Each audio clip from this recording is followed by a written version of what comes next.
از آقای بهجت رضوان الله تعالی علیه پرسیدن میشه ظهور قبل از اینکه عالم پر از ظلم و جور بشود اتفاق بیفتد؟ پاسخ مرحوم آیت الله بهجت این بوده، فرمودن که یک راه هست که قبل از آن که کار بخواد به سربریدن شیعیان و جوی خون را افتادن و وحشیگری های سفیانی و نمیدونم خلاصه اینا برسه، یه راه هست که کار به اینجا نرسه و ظهور شکل بگیره و آن این است که مؤمنین مضطرانه دعا کنن برای فرج و ایشون صریحاً میفرمودن اگر دعا نکنیم برای نجات مؤمنین همین بلاها بر سر ما خواهد آمد.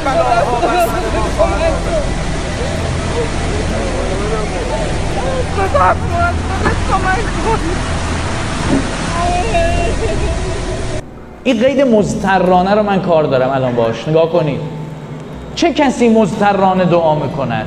مضطرانه که هیچ چاره ای نداره، هیچ به بنبست رسیده، هیچ کسی که امر به معروف و نهی از منکر به گناهان انجام میدهد مضطرانه تر دعا میکند. برای همین پیامبر فرمود دعاش به استجابت نزدیکتره.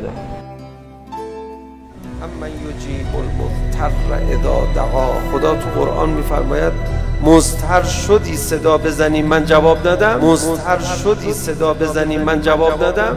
مضطرانه برای فرج مولامون امام زمان دعا کن. ما تا حالا امام زمانمون نیومده چون مضطرانه دعا نکردیم.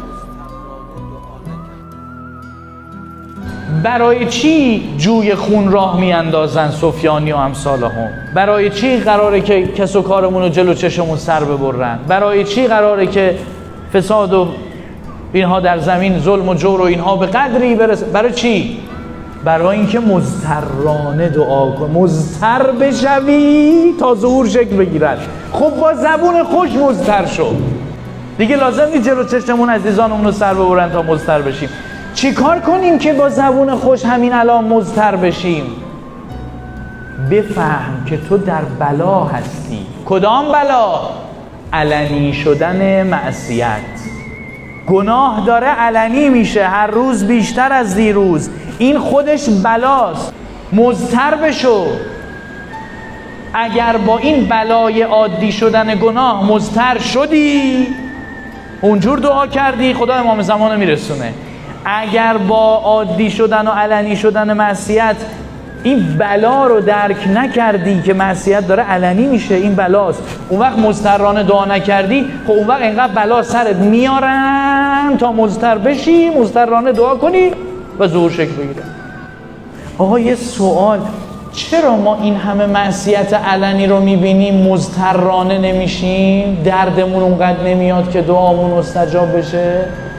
چون تو نهی از منکر نمی کنی، گناهایی که هی جدید میاد برات عادی میشه. گناه وقتی علنی شد تذکر ندی برات عادی میشه. تذکر بدی تنفر تو از گناه در دلت باقی میماند، قبح گناه برات نمیشکنه. من اصلا کار به این ندارم که گناهکار گوش میده یا گوش نمیده، او یه بحث دیگه است. با خودت کار دارم.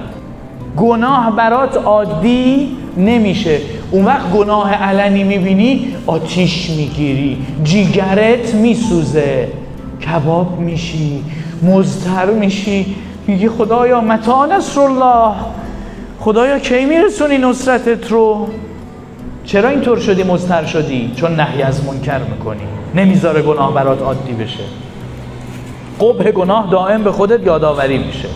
اما کسی که نهی از منکر نمیکنه، هر روز هر گناهی براش هی عادی میشه، هی عادی میشه و کم کم خود شما حجابو میذارید کنار، کم کم خود شما نمازو میذارید کنار، کم کم. روایت امام باقر است در وسائل الشیعه جلد 16 صفحه 118 باب دوم روایت ششم، فرمود همه نمازخونها در آخر الزمان نمازو ترک میکنن الا اونایی که امر به معروف میکردن.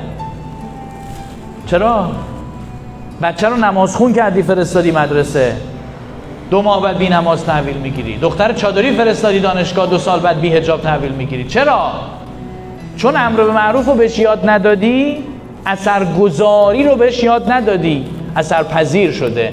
2 تا هو بهش میکنن و مسخرش میکنن، شعائر دینی رو میذاره کنار. بعد خودش هم به مرور زمان گناه براش عادی میشه، استحاله میشه. کسی که امر به معروف و نهی از منکر بکند، مهمترین فایده و تأثیرش برای خودش است که زشتی گناه یادش نره. اون وقت گناه های علنی رو میبینه، میفهمه که بابا این بلاست، پس من تو بلا هستم، پس خدایا مضطرانه دعا میکنم که فرج را برسان.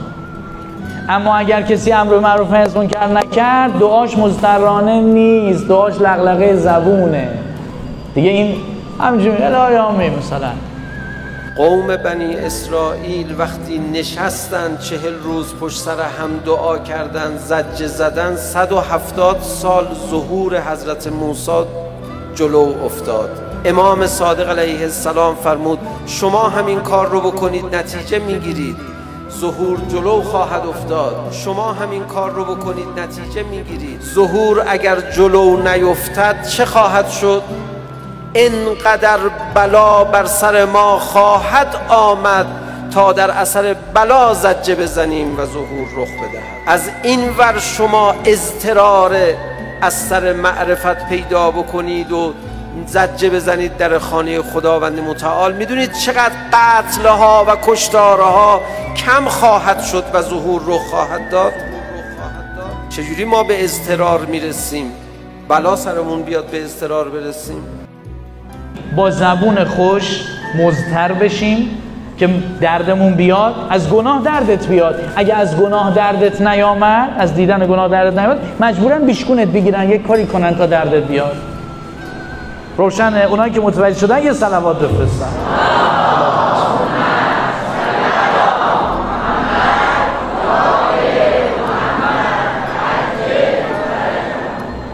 با خودت کار دارم، گناه برات عادی نمیشه.